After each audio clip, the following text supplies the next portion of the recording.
This video was sponsored by Skillshare. The first 1,000 people to join with the link in the description will get 2 free months on their premium membership. This video is not about the next unicorn startup $1 billion business idea. If I had that idea, I probably wouldn't be here. This video is more about this new world reality, a reality in which 26 million people have lost their jobs just in the US, and industries have been brought to a halt, and it'll take months or years to recover. So this video has business ideas for everyone. They might not become unicorns, but they can certainly provide a job, a lifestyle, and a potential for growth if you're good at it. To me, being an entrepreneur was a choice. I went the corporate route and then I decided to quit my job to start my own business. Not anymore. The next wave of entrepreneurs the world will see were likely employed up to March 2020, and their new businesses might come out of necessity. So the thought exercise for this video was, well, what if I lost my job? What would I do? So here are some business ideas for a world in lockdown.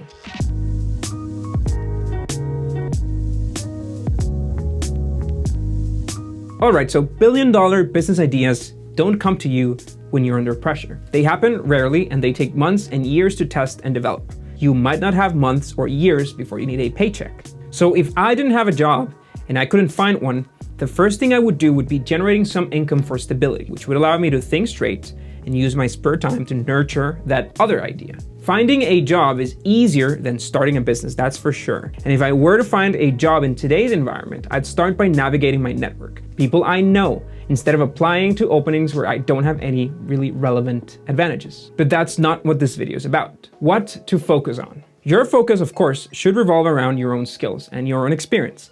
Designer, tech, geek guy, I'm not going anywhere by starting a food truck. The same rules for unicorn startups apply here. The first team needs to be able to generate $10,000 without having to hire anybody else. If you're missing a specific skill to get there, then that person should be your co-founder, not your employee. But now that we talked about food, here's a first idea. Start a home kitchen. This seems to be a new up-and-coming trend which was officially legalized in California with the cottage food law and the microenterprise kitchen operation.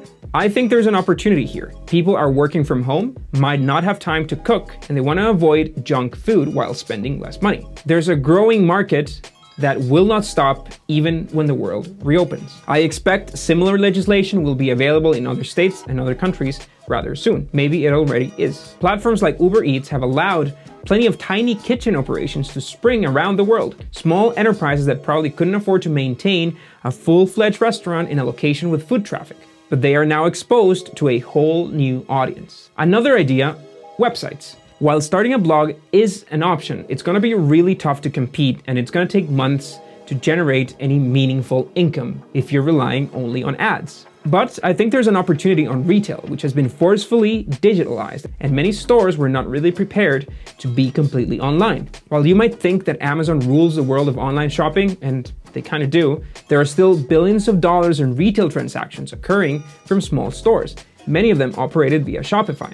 This is not a commercial for Shopify, but there are over 500,000 stores in the platform, not to mention the stores hosted on Squarespace and Webflow. So you can either build a store of your own, it's very easy, at least the store part, I don't know anything about handling the store, or you can help other people with their stores. All these platforms have been created so that small entrepreneurs can build and host their own stores, and they are all pretty easy to use. Still, not everybody is really tech savvy. So there's an industry for people who are experts in these platforms to offer help to the business owners, either configuring their stores from scratch or making adjustments and changes. I know the CEO of a company called AskLorem.com, which connects these two groups of people, so you can check that out. Going beyond websites, but still in online work, you can look at platforms like 99 Designs, Upwork, and Fiverr. While 99 Designs is only focused on logo and other design type of work, Upwork connects people with skills ranging from writing, administrative support, customer service, marketing, accounting, with their potential clients. We are actually looking for people who can help us subtitle these videos in multiple languages, and we started our search in Fiverr. The first money I ever made as a designer came from Upwork. I charged $99 for a flash animation, and that's ancient history. These might sound just like freelance work, but entire companies have been built around successful Upwork or freelancer.com profiles. You just have to be good at what you do and work hard to stand out. Another growing industry here is virtual assistants. We've hired a few at different stages in the company to lend an extra pair of hands on tasks that can't be fully automated by our bots. We have also spent a fair amount of money on platforms like user testing and Usability Hub. When we have a new interface or design that we want to test, we put it there and survey users on what their thoughts are and whether or not they found it intuitive. You can join as a tester and make money for each review that you make. You might not be making a living from it, but it's income while you sit at home, which is what we're doing anyway. Getting off your computer, you can look at something like TaskRabbit, which lets you offer your services for anything from grocery deliveries to moving boxes or mounting a TV. TaskRabbit connects you to your clients. I think the need for TaskRabbit-like platform exists around the world, but as far as I know, they don't have any strong presence outside the US, and there aren't any established competitors. Now, video content creation is another opportunity. Hey, look at us. While it's not easy to stand out in today's competitive content and content marketing world, I believe two key variables our content has are genuine stories and excellent production value. Now, we get tons of questions around the tools that we use to make these videos. Well, the background animation is done in Adobe After Effects. I found a great course by Jake Bartlett that goes over all the details on Skillshare, and I'm happy to recommend it. Skillshare agreed to give us 1,000 codes to get 2 free months on the platform, which you can access from the link in the description. Another course I can recommend is Caleb Babcock's iPhone Filmmaking. It's a quick 30-minute class on Skillshare on creating cinematic video with just your iPhone. We publish 2 weekly videos on startup advice and company success and failure stories, a series we call Company Forensics.